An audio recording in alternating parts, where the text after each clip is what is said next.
అసత్యం జన్మిస్తుంటుంది. భయం కారణంగా మనిషి మనసు చింతతో, సంఘర్షణతో నిండిపోతుంది.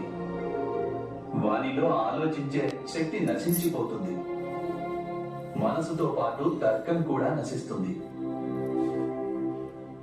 భయం వలన మనిషి మనసులో కాఠిన్యం జన్మిస్తుంది.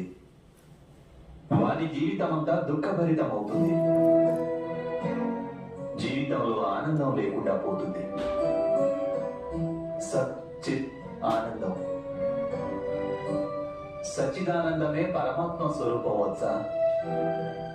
భయం కారణంగా మనిషి పరమాత్మ నుండి దూరంగా వెళ్ళిపోతాడు.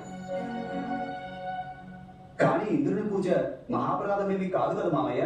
వత్స ప్రతివింధ్య, ఏ శక్తి అయినా అంత పెద్దదేమీ కాదు దానిని పరాజితం చేయలేకపోవడానికి. అలాగే ఏ అధర్మమైనా అంత చిన్నది కూడా కాదు దానిని పరాజితం చేయవలసిన ఆవశ్యకత లేనంతగా.